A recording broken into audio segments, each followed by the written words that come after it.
Welcome to the Grown Ass Dads Podcast. Boop, boop, doop, beep, doop, beep, boo. I have a request. Name it.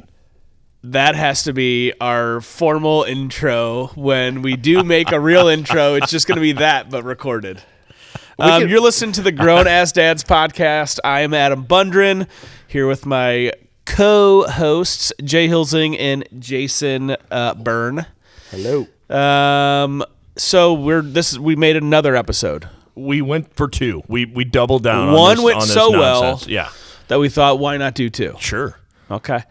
You alluded to a couple of topics that I think would be fun or I guess beneficial for the listeners. Sure.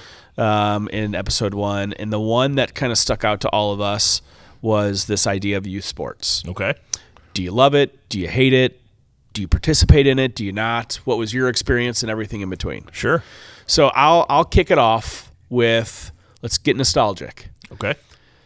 Did you or did you not play club sports when you were younger? And if you did, what did that look like? And kind of what was your experience with sports when you were, our kids' age? Well, my entire childhood was sports. I communicated through sports. All I wanted to do was play sports. Everything that happened in life revolved around me getting to play sports. Whether I was going to school, it was, what do I have to do? What grades do I have to keep so I can keep playing? I'll hit that mark. I'm not going to go a whole lot higher. I'm not going to work real hard to exceed that bar, but I will stay over that bar so that I can continue to play. And so I played every sport that you could growing up, all CYC, everything. I played club baseball. I played club basketball. I played club volleyball. I played club soccer. I played club baseball, which is a tragedy because I was a terrible baseball player.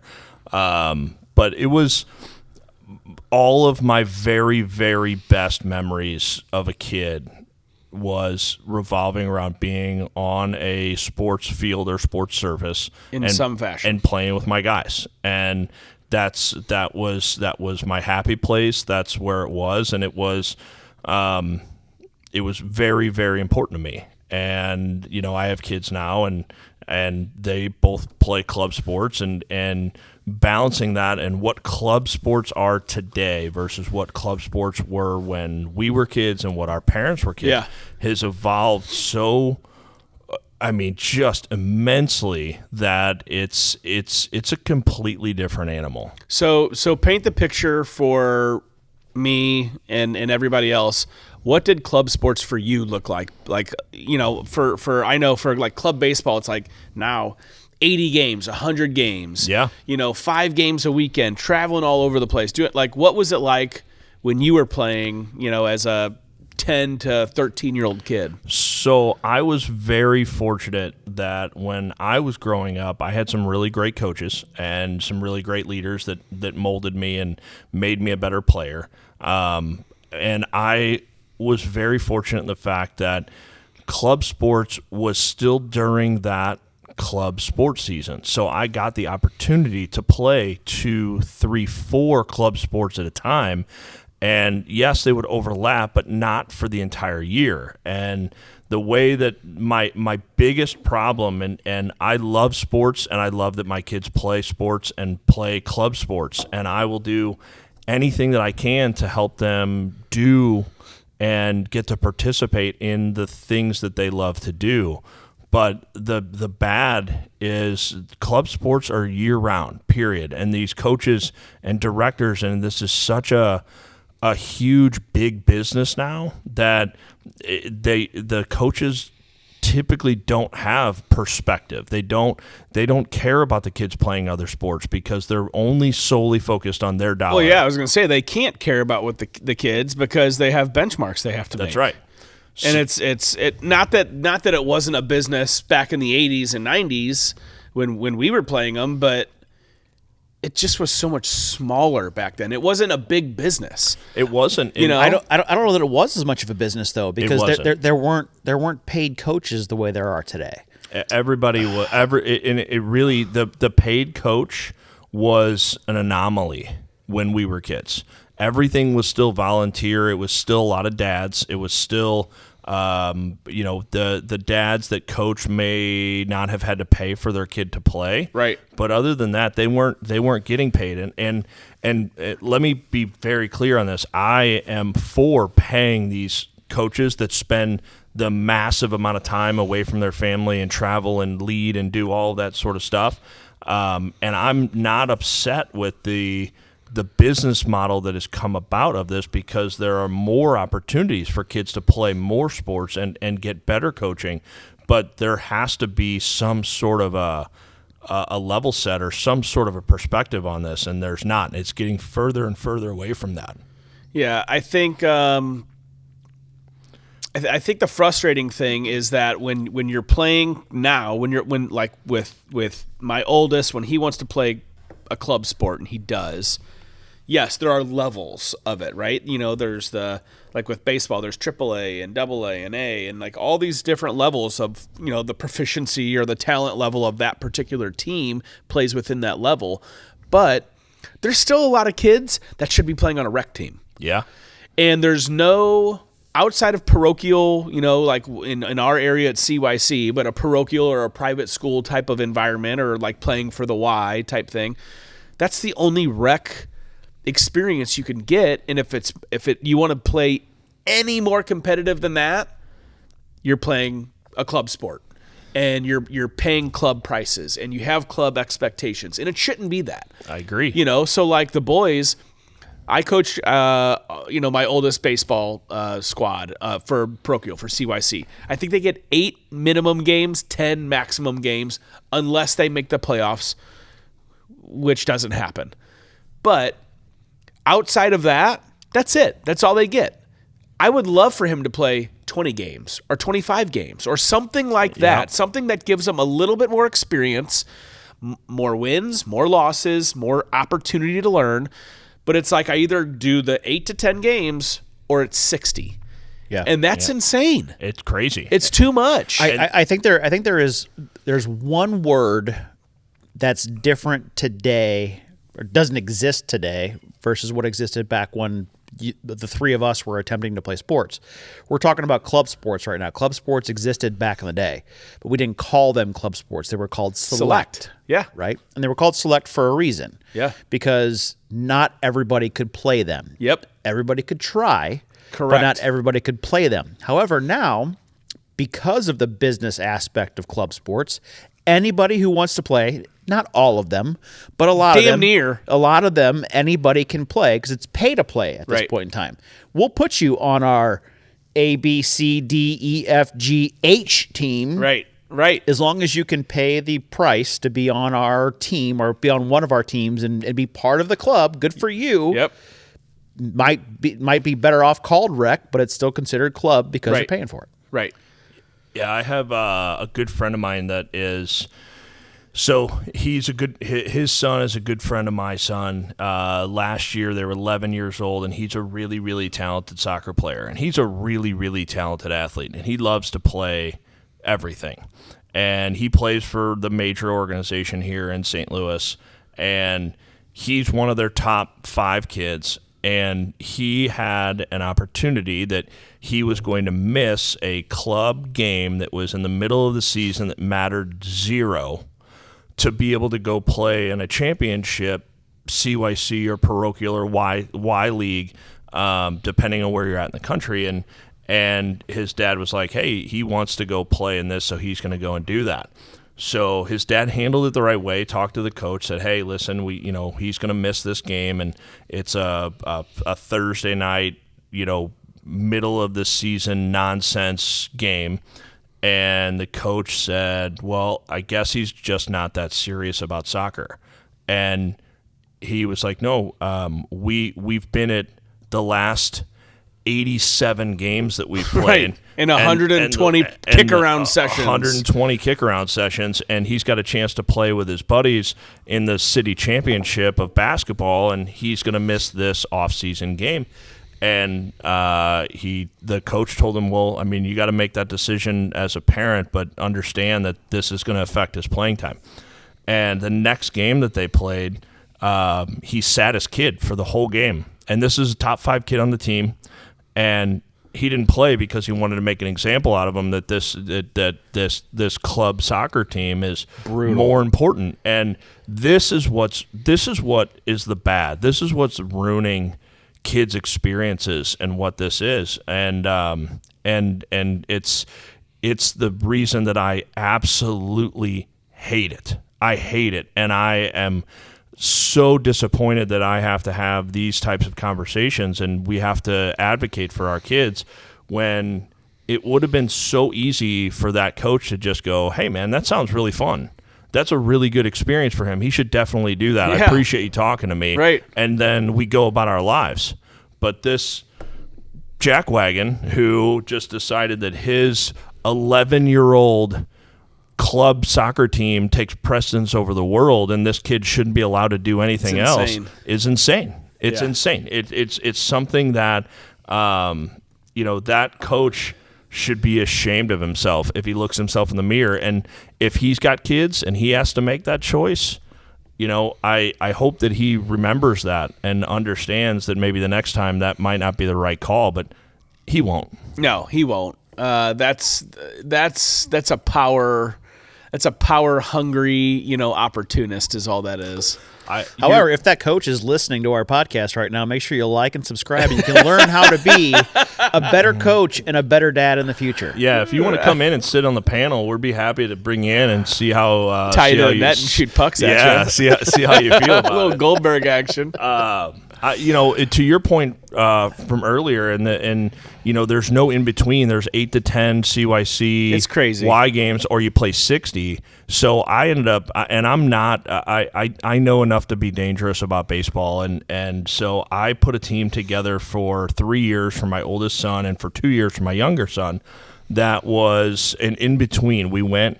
And we left the CYC YMCA type of league, and we went and played in a select or a club league because we had some really talented kids and some really talented athletes that wanted a little bit more, but they all play other sports. And so, I went as far as I put this team together, and I had all the parents send me their other club schedules so that I could schedule games, tournaments, and practices around their other stuff, so they had an opportunity to play 25 games and have 25 practices as opposed to 8 practices and 8 games and 30 kids on the team, and you'd go to a game and get 1 at bat, and you'd go to a game and you get to play in the field for 3 innings, and that's not making these kids love playing. No, it's not making them love playing baseball. I know. Well, and that's the challenge that I think a lot of people have with the leagues that are in the Y or at parochial or CYC level or whatever it may be, is I don't want to play 80, and my only other option is to play 10 or 8, and I'm out there playing with kids who hate playing sports. Yeah. But mom and dad said you got to go play that sport because that's what your friends are doing. So go play that sport. And they're miserable out there. Yeah. And my oldest is, he's a good athlete. I mean, he's my kid, so he's not going to play for the Cardinals or anything like that. But sorry, Harry. Right, sorry, bud. But he's a great athlete for his age. He is really, really talented, and I know he struggles. I know he does because I see him struggling out there. Kind of wanting to win so bad, but knowing you're probably going to get your teeth kicked in a couple of times a year. Yeah, that sucks. And we talked about this a little bit on episode 1. Was like, all right. What lesson am I going to teach him through this ass kicking that they just took, in a game, and hope that there is one and he can become a better leader or a better teammate, and that's kind of the MO that I'm pushing right now is when you lose really bad, you're not the one that's putting down your teammates. You're the one that's celebrating their little wins. You know, the kid that has no business playing baseball that has the accidental swinging bunt single to the third baseman. Sure. You're the loudest cheerer on the team for that. Yeah. So then you have this is one of the other things we've been talking about it for years, and I coach a ton of volleyball, and we've been talking about how it would be way better if we created a volleyball club for orphans because this isn't a kid problem. And quite frankly, I don't even know if it's a club organizational or a club owner problem.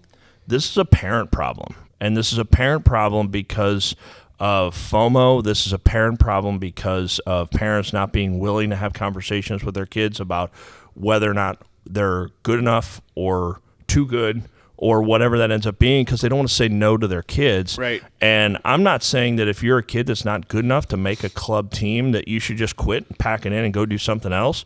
But if you love playing baseball and you're a kid that loves to play, but you're not good enough right now, the way that I've seen it in life, kids grow. Kids get better. Kids can work at it. And because of instant gratification and because of parents being busy, and we deal with this like crazy. I mean, is it when we get home from a day that we just got our brains kicked in by all of our clients and all of this other stuff, and we go home and our kid wants to play catch? You can do that one of two ways. That's either a great outlet, and you go, you know what, buddy, let's go play catch. That sounds great for Dad. Or you're like, fuck, I just want to sit on the couch. Right. I want to sit on the couch. We'll play tomorrow. And then I've done that before. I absolutely have done it before. And if you've done it, how did that feel later when you were sitting there? Yeah, not great. It feels pretty shitty. And I think that's happened to me. Like, Harry loves baseball. Mm-hmm. That's his jam. And it is not uncommon for him to be like, let's go play catch, Dad. Like, let's just go out for 2 minutes before we have to go to do the thing that we got to do. Most of the time, and I love baseball, so most of the time I'm like, let's do it. But there are plenty of times where I'm like, buddy, like today, I'm watching the Players Championship, and for you people watching on YouTube or listening on Apple or Spotify, this is not live. So I'm watching the Players Championship, and like Rory's coming down on 17. And Spawn's on 16, and he's like itching to do something. I think he wants to go out and shoot hoops. I'm like, dude, like the Players. Don't spoil it though. The people that are watching this 2 years from now might not have seen it yet. Right. Yeah. I'm like, dude, Rory's on 17 right now. Can you just wait? And then by the time it's over, it's dinner time. I come here to record. Like all this stuff happens, and I'm like, man, that sucked. Like he was really wanting to do that, and I feel like a big piece of shit for not doing that. But I know he's going to ask again tomorrow. And I know he's going to ask again the next day. And my job is to like accept the fact that, you know, I'm feeling a little guilty or a little shitty and I kind of fucked it up today. But like, I'm going to show up tomorrow. And I'm going to show up the day after that. I'm going to show up the day. Like, I'm not going to be a perfect dad. If we're handing out perfect dad awards, I'm last in line. But I'm going to be a dad, and I'm going to be a present dad, and I'm going to try really hard every single chance I get. So, I feel you guys on that, and I think that it's no secret to you two for sure, but also not a secret to most people. I love sitting on my couch. Yeah, absolutely love it. I also feel like that has rubbed off on my kids to some degree. Like my kids love to stay at home. They love to stay in their room and play their video games and the whole 9 yards. So there aren't that many times that my kids have been like, "Hey, let's go play catch," or let's go throw the football. I have one son that I love dearly who's not into sports. He's more of a theater kid, and I love it because he's good at it. He's real good at it. Yeah, it's not really going to come downstairs and say, "Hey, Dad, let's rehearse lines." I mean, that's not something that happens, right? But I don't know how much of me has actually rubbed off on them and caused the lack of interest in going outside, because we are not an outside family. We're not. I mean, we have great facilities at my house. I mean, we have a great yard. We have the whole 9 yards. It's just we stay inside a lot, and that's just kind of what I feel like happens more often than not. But because it's not unlike you to backhanded compliment yourself. So, you also have a ton of really cool tech shit at your house, and your kids make awesome stuff. Like, you know, I've seen the 3D printer dumpster that, you know, they make, or the weapons that, you know, like Harry comes home and he's got like a cool little knife or sword or gun or something. Like, I know that there are different ways that your kids are picking up an outlet. Fair enough. Not every kid is going to want to go play catch. For the record, none of these weapons work and are, you know, dangerous of any sort. You can throw them. They're toys. You could throw them. So you could. I mean, I guess you could hurt somebody with it. But they're stout. I mean, they're 3D printed, made out of plastic. If you throw it hard enough, it'll hurt. It's gonna hurt. But Gus will never ask me to go play catch. he'd probably ask me to, sing a song or draw a picture or something like that, and I do the same shit there too. They're all equally valuable. Yeah, where it's like most of the time I'm like, yeah, dude, let's draw the thing, but sometimes I'm like, I don't want to draw. You can take that in a whatever. And what I have a lot of people that made a lot of fun of me when I had kids, and they're like, man, I hope that your kids don't like sports because it's going to absolutely drive you crazy.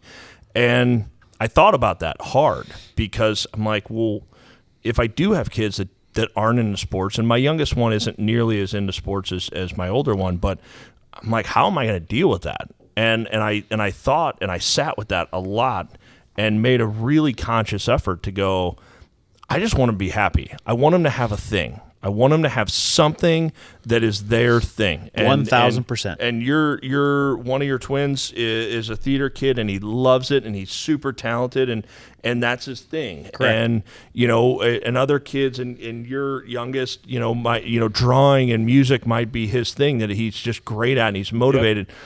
And ultimately, what we're trying to get to is good quality human beings that we can lead a little bit and mold into something that is positive, and they have a great experience, and whatever that is whatever that is. Well, and I think the difference in the acceptance of that is, instead of like, well, this kid likes sports and this kid doesn't, is like, does this kid put effort into something? 100%. Do they try to do something? Because I don't care if they play sports, if they would rather draw, if they would rather be a gardener. Whatever you're going to do, try to be good at it. Yeah. Put effort in to try to learn to be a little bit better at it, or learn new ways to do it, or something. For sure. Yeah. We've always been you said it exactly right. Have a thing. Don't care what that thing, like if one of my kids decided their future, what they wanted to do was fly paper airplanes. Okay, let me know that that's what your thing is, and we're going to lean into that. One of my twins is all about golf. So whatever the lessons are, whatever the memberships are that we need, great. My theater kid who loves theater, that's awesome. Let's get season tickets to the Fabulous Fox here so you can see and learn from the best. If you want some singing classes, some dancing class, whatever that is, let's lean into it, right? Yeah. So as long as you got that thing, let's find that thing and lean in. Is there a way to make a business out of flying paper airplanes? I would assume that if they're really, really into it, they're going to be into science and gravity and propulsion, and they're going to... I'm just looking for a new thing, I don't know. Do we have a paper airplane league? I'm willing to listen. This is going well. I think we could probably kick that up pretty easily. Right. Give me till episode 7, okay, and I'll come up with something. Okay, for sure. Episode Here in the warehouse where we're recording right now, right, we can host our own paper airplane league, because real estate's starting to get hard. So, and if I could do something else. So, I mean, yeah, what do we... Episode 7, sponsored by St. Louis Paper Airplane League, Rocket League, or what do we... I mean, we'll workshop that a little bit, but I think... I'm always in for a challenge. Something to do. But, you have... And what's so funny is we could start that, and this upcoming year, we could have the first Paper Airplane League, and parents would fuck that up, too. I know. Because they would be living vicariously through their children's ability to build paper airplanes. 1,000%. They'd be mad because their kid didn't get a fair shot because his paper wasn't as dynamic and as lightweight, and some other parents spent $1,000 on a piece of paper because it was 8 grams lighter. Right. And the parents have managed to fuck up everything fun. And I mean, you got you know what? I wasn't a scout. Were you a Boy Scout as a kid? Yeah. Oh, yeah. Were you a Boy Scout as a kid? For a while. So I was a Boy Scout for a little while. And I was only a Boy Scout for 3 reasons. I wanted to shoot bow and arrows, I wanted to shoot a gun, and I wanted to make a derby car. Okay? That's it. That was the only thing I did. Pinewood Derby? The Pinewood Derby. Pinewood Derby that's the shit, man. Okay. I didn't win a whole lot, but man, Pinewood Derby. Mm-hmm. All right. So on blast right now. Did you build your own Pinewood Derby car? No. All right. But who built it? Well, My dad, I helped. My dad built mine. I I helped. painted it. Okay. My dad and I worked on them together. Here's a cool story. So my dad worked for a long time at a gigantic brewery here in St. Louis, down in Soulard area, and he worked in them. He was a carpenter and had an entire machine shop, the whole 9 yards. And I wish that I had one of my Pinewood Derby cars here for you guys to look at, because the work that we did on the wheels of our Pinewood Derby cars, to have literally like a less than a millimeter of actual tire touching the track, these things were just pristine. Yeah. Pristine. But Sounds illegal. no. Back then it was not in the rules. Right. Back in the day. So, but all right. To your point and the counterpoint, you worked on that with your dad, and your dad had access to some tools and to some shops and some things, and so you guys did. Would you say that was a good memory of yours growing up? Winning the races, yeah. I don't remember working on the cars per se, but. So there's a kid. So this happened about 8 years ago. So I was not participating. When you were in the Scouts? I was in the Scouts. Yeah, I was a 25th year senior. So what the situation was that we have at our school now, that it's actually pretty cool, is they do the Pinewood Derby, and then later on that night they race the cars again, and it's a Separate fundraiser. rules. Separate rules, Yep. but they race the cars again, and you can gamble on it. And the dads get up there, and we have some beers, and we gamble on and half the proceeds go to the school, and it's really fun. Yeah. Really quickly, just to like clear my name a little bit. The only races I ever won were those ones. Okay. Gambling races? We didn't gamble and drink back in the day, nor did the fathers, as far as I know. But we had an open division, Missed and that's where my opportunity. cars raced. Got it. So the I like how you're worried about the statute of limitations Yeah, to absolutely. violating the Boy Scouts of America rules. like this is Listen, guys, I got to come clean. this is a gigantic surprise for you What guys a right rule now, right? follower. Good night.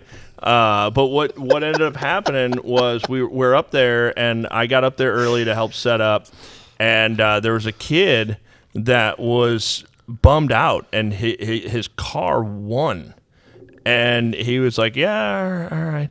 And come to find out, he ended up, I talked to his dad afterwards, and his dad was like, yeah, he's mad at me. I said, what's he mad at you about? I go, he just won. He goes, yeah, he wanted to build his own car, so he built his own car, and it was awful. And it sucked. And it was awful. So last night I stayed up all night. I built this one that was, the deal, and it won, and he was mad because we didn't use his car. And again, the parents fucked this up. Yeah. That the parents fucked this up. I mean, this is the thing. Like, I mean, what kind of FOMO or bullshit do you have to deal in that your kid is pumped? He made his own car. He did everything, and he was all geeked up. Yeah. And would his car have lost? Probably. But was he? What are we teaching him there? What's the deal? I think the strategy that my dad went with was, what do you want to do? And I'm like, I want to make a waffle car. And he's like, oh, great. Yeah. And so he would do all the stuff. I would cut it out, and I would paint it. Okay. And then I would go to bed. Yeah.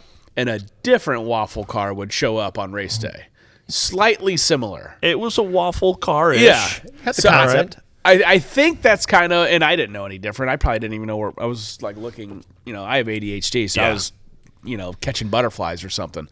But that was the strategy, was he let me be a part of it enough to where I felt like it was mine. But then he was like, when I went to bed, he was like, I got to this kid fucked this up. I got to fix this car. This is not going to Right, work. this has 3 wheels and a waffle on it. What am I going to do? Yeah, Can't race this.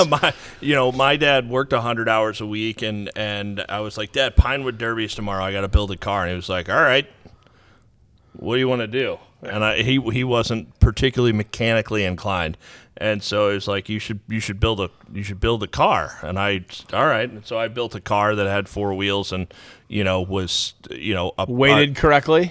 No, I think it was just a 2x4 that I put wheels on and then painted it with a number 18 because that was my number. And I was like, I drill a couple of holes and throw some lead in it, and I raced my car. But I wasn't super into the scouts, but I made my car. Now, what would that have made different? Was that a great memory of my life?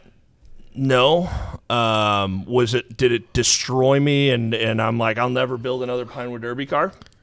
No. But it was kind of the total opposite of it kind of, I don't want to call it apathy, but I probably he got home late, and it might have been 9:00 at night, and he's like, what do you want me to do? Right. You waited till 9. You waited until today to tell me that we needed to build a Pinewood Derby car, and so, but you have all of this stuff: Pinewood Derby cars, theater, dancing, soccer, all of this stuff. The joy in it gets sucked out by the parents. It does get robbed. So let me ask you, I know you coached my son in soccer. Yep.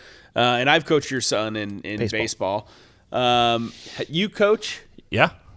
So parents, and I've been pretty lucky with the parents that the kids that I've coached. But I will say that I can identify the kids who have really difficult conversations with their parents after the game. Sure. Like, by talking to the kid of, like, if he strikes out or boots a ball at short or misses a pop fly or something, the fear that comes into some of those kids and, like, the eyeballs that glance into the bleachers, I'm like, oh, man, how do I not get pissed at this kid for doing that? Sure. Yeah. And how do I let him know, like, screw your pops, man. Like, you're going to be just fine. Be all right. Yeah. I don't see it a lot anymore with the CYC or parochial level coaching because I coach basketball and in baseball.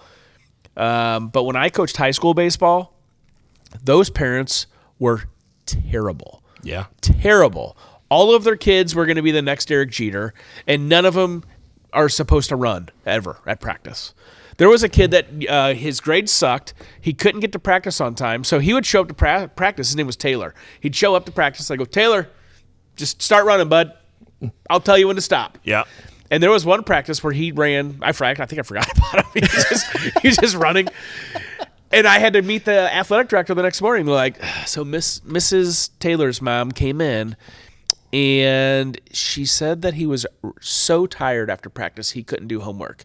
And so I'm going to need you to kind of take it easy on the kids at practice. And I was like, this is a high school varsity baseball team. Right. This kid tried out for this team. Yeah. He's not allowed to run because he got tired? He got tired. What are we talking about here? Yeah, you can't do that, Bones. You can't do that. I mean, this kid's got a future MLB career to worry about. Oh, he can't my goodness. He can't be wearing out his legs by running laps because he gets to do. I mean, he's got to be able to do what he wants, man. I coached 2 years and I was like, nope, I'm out. I think you hit the nail on the head earlier, though. Like, well, there's two separate issues here, and we can dive into both of them, but we don't have enough time tonight. One of them is, yes, we're raising a soft generation, in my opinion. Second of all, though, the first thing that you mentioned earlier was this whole FOMO concept, right? Yeah. So many of us, our fellow dads and moms, are living out what they hoped to achieve through their kids. 100%.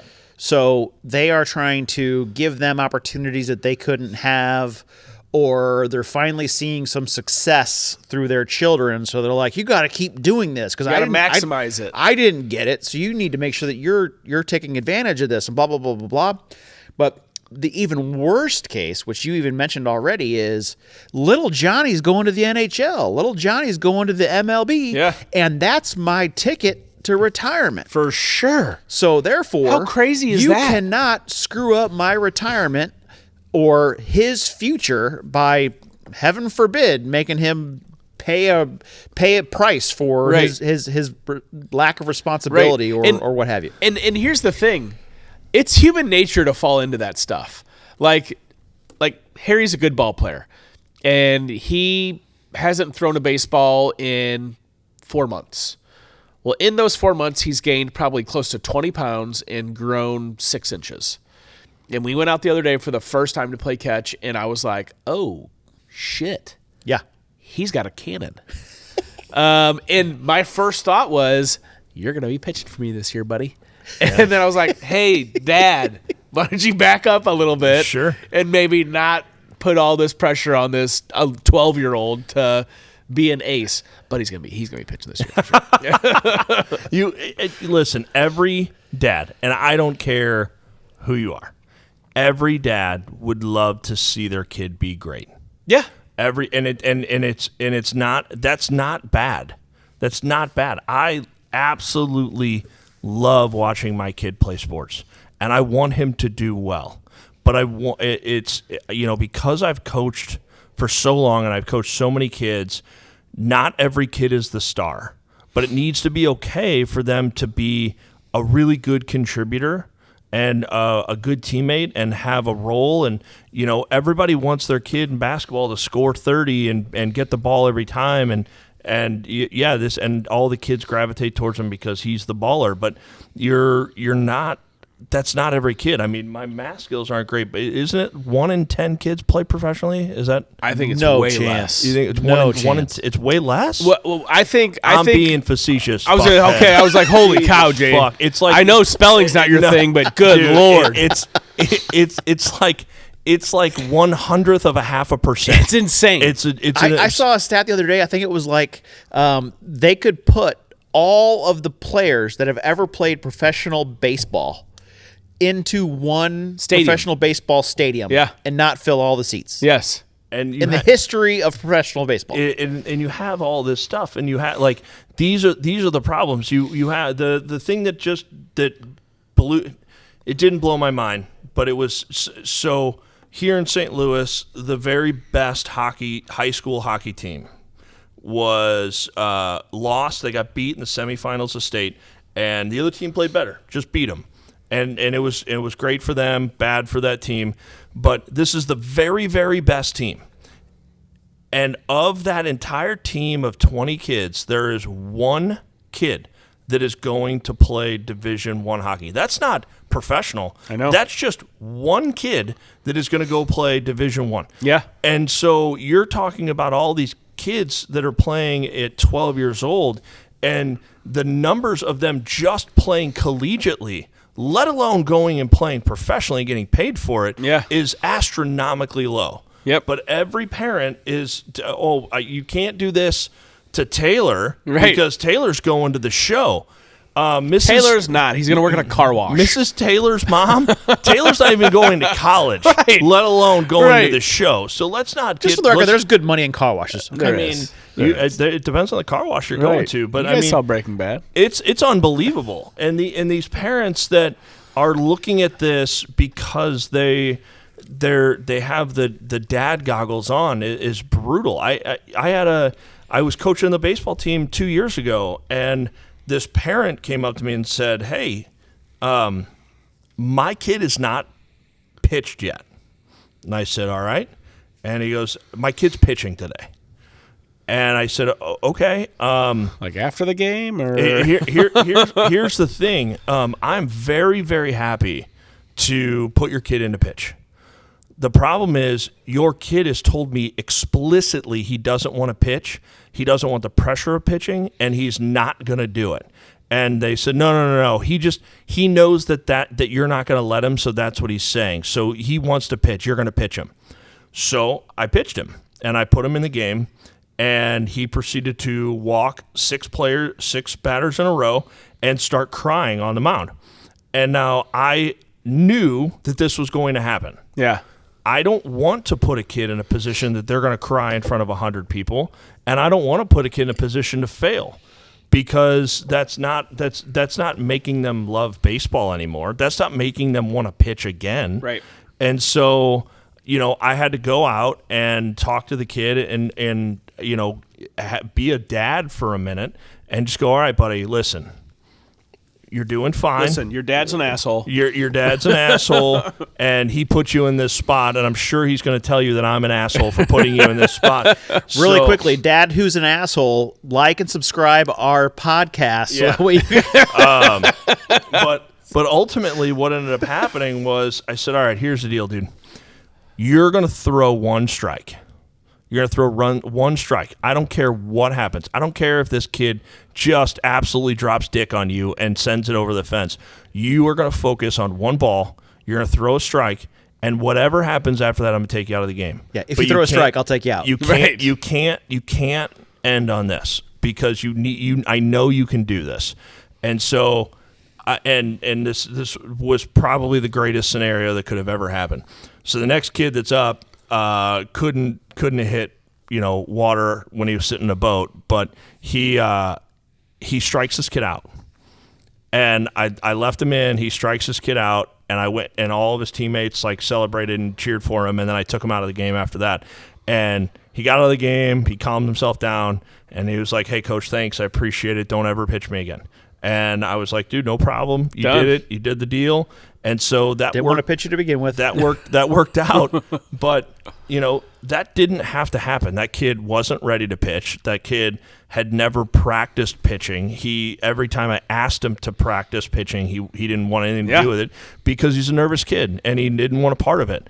But because his dad wanted him to pitch and had known that his kid never pitched and everybody else pitched, he forced his kid into that situation without having a conversation with him, without having any sort of, hey, do you even want to do this? Right. But his dad wanted to see His dad needed him to pitch. My kid pitched in the game today. And I guarantee his dad went to work the next day and be like, water cooler talk. My kid blew the doors off of this kid. Struck out the awesome. side.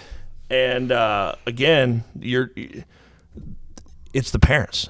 The parents fucked this up. And I'm not saying that it's easy, and we're on this podcast because it's fucking hard. Yeah. But if you're not willing to listen to your kids and you're not willing to have that conversation, I mean, you're putting those coaches and you're putting your kid in a really bad spot. Agreed. Yeah. So I guess to kind of wrap it up a little bit, because we've talked about a lot, obviously, but what is the lesson that we want a dad listening to the show right now to walk away with after hearing the stories we've talked about the FOMO and the this and the that? Like what is it that we want a dad to walk away from listening to this show and remember and or learn? Well, so way to bring it to like some civility here. I'm creating some real shit here. Right. Man. Yeah. So here's my stance with my kids. And this may not be the right stance, but at least I think I can, it's a good place to start. I try to create a culture with my boys that they can tell me like what they really think. Yep. So Harry played soccer for Jason for 3 years, I think, ish. Somewhere in that neighborhood. And when it stopped being fun, I knew that Harry could tell me. When it got to a point to where Harry didn't really love soccer, it wasn't his sport. He was okay at it, but they lost. Too much for his liking. Certainly too much to play that much soccer. It was for sure the coaching. Yeah. By the way, Jason's an awesome coach. If I was coaching, I would be full Bobby Knight, like throwing clipboards and headbutting referees. Perfect. There were a referee or two that I thought about doing that. Yeah, your temperament was great. But when Harry comes up to me, he's like, I'm not having fun anymore. Cool. So my rules for when you have a thing, there's 2 rules that I have. If you're having fun and you're learning, you do it. You made the commitment, you're sticking it out.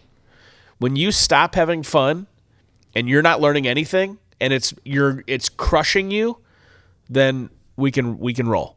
So when we played select for this baseball club, this private club team that was touted as all this stuff, I brought people with me. JB, we did that together also, right? So it was great for a minute, and then their strategy for coaching, their coaching style, which probably works for some kids, is if a kid blows up on the mound, the coach goes out there and he's like, I can get one of these shitty kids to do that. That's what you're going to do on the mound?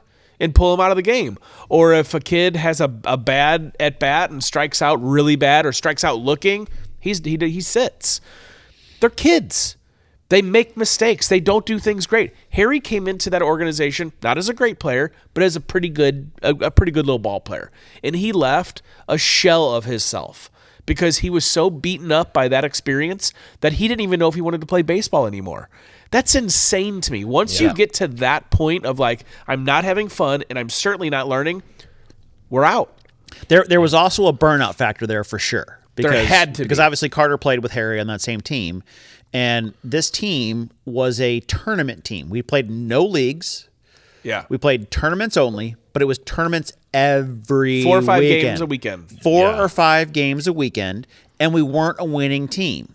So we spent 4 or 5 games a weekend, not always getting our doors blown off by any stretch of the imagination, but we weren't winning, right? Okay. And then I think one of the other things that contributed to Carter's burnout was every practice was the same. Yeah. They did the same stuff. It wasn't we had issues with this weekend. Let's focus on work that. on this. Or blah, blah, blah, blah. It was just like pure burnout. Yeah. Yeah. I guess my message in this, and I've been coaching kids for 27 years now, is you need to be able to have a discussion with your son or daughter to say, what do you want out of this?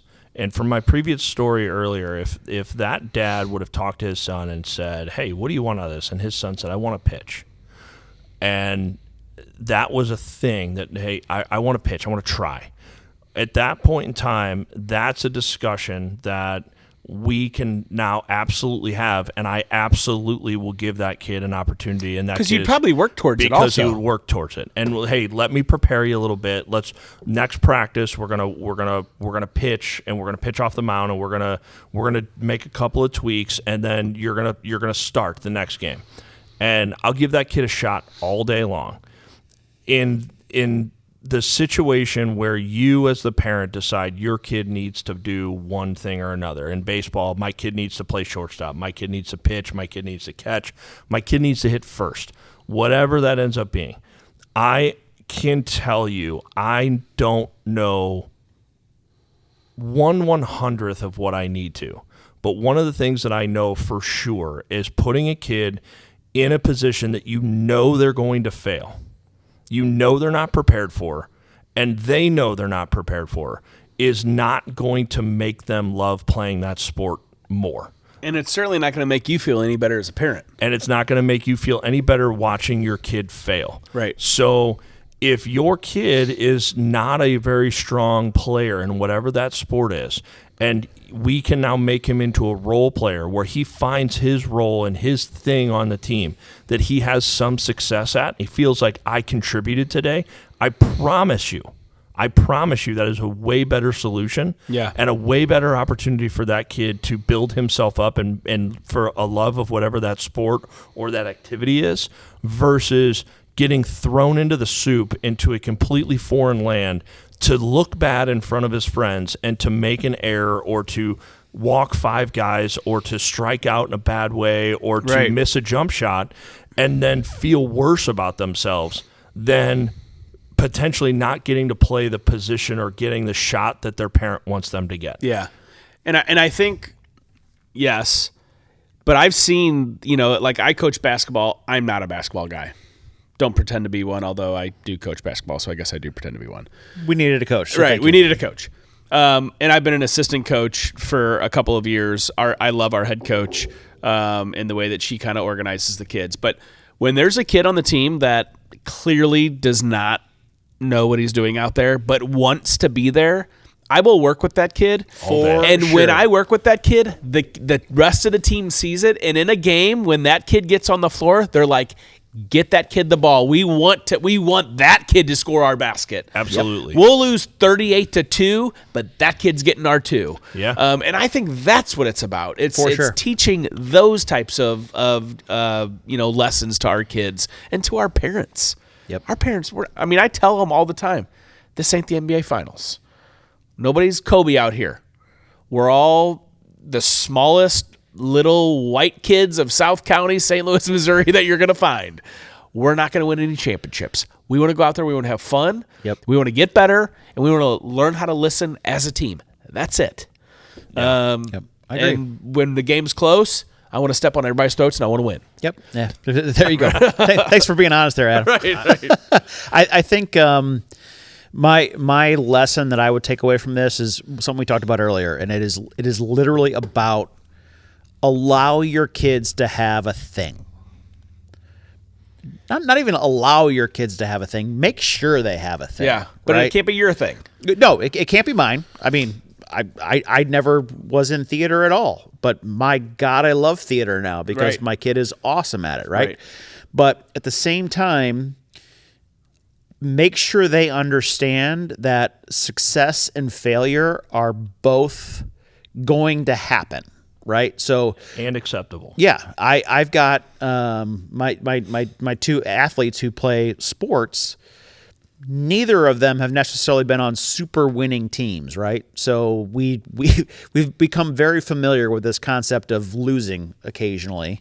With grace. With grace, yes. We lose with the best of them, right? But also one of my other twins is a golfer, right? So golf is a stupid sport. Like, I love it. I love golf to death. Yeah. And he's a good golfer. But it's such a mental game that 75% of golf is failure and then figuring out how to recover from that failure, right? Yeah. So understanding that failure is okay and not being the best is okay is important. And you can stop doing your thing or one of your things if, to your point earlier, it becomes not fun anymore. Yep. Don't stop doing one of your things because I said so or mom said so or because we failed at something, right? Have the reason to stop. My youngest has had it just rough in his hockey career. Like, well, a couple of years ago we had a lot of success, but the last couple of years have been rough, and he's wanted to stop. And I've been like, buddy, you want to stop, we'll stop. But I see you out there, and I see how much fun you're having. It's brutal getting you there sometimes. Yeah. But I see how much fun you're having when you're there, and I see how good you are at it, and I see how much potential there is there. Don't let the failure piece or the losing games piece be what stops your passion for this, right? So figuring out what your thing is, let's lean into that thing. Dad's everywhere. Lean in. If they have a thing and they're passionate about it, lean in all you possibly can. Yeah.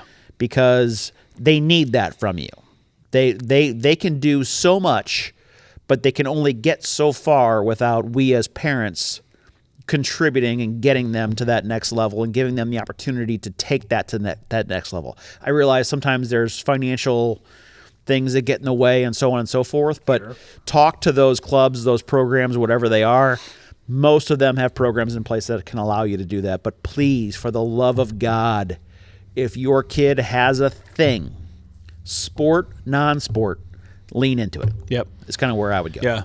I'm looking at this, and this sports for me is life, and that could be a very shallow statement, but I don't think there's anything else in the world that prepares people to grow up and be grown-ass dads and grown-ass moms like sports do.